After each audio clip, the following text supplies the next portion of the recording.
The mission of evil is to destroy the human race. The best way to do this is to pit us against each other, each side believing the other side is the embodiment of evil.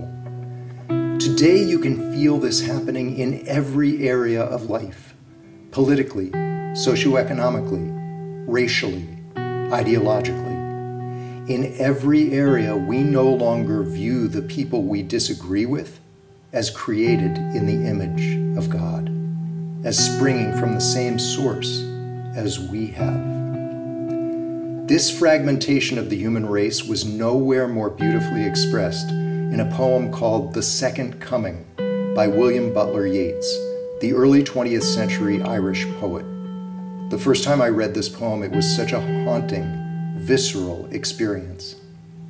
It begins with the line, turning and turning in the widening gyre. A gyre is something that spirals farther and farther out from the center where things cohere. That image is so evocative of the centrifugal forces ripping us apart. And then the next line, the falcon cannot hear the falconer. We're supposed to be the protectors and stewards of the natural world. But instead, we've exploited the natural world for our own selfish uses to such a degree that the natural world is no longer listening.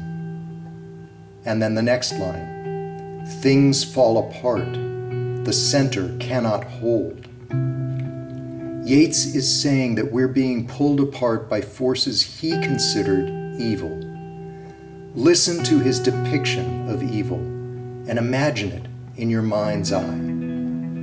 A shape with lion body and head of a man, a gaze blank and pitiless as the sun. 20 centuries of stony sleep were vexed to nightmare by a rocking cradle, and what rough beast, its hour come round at last, slouches toward Bethlehem to be born.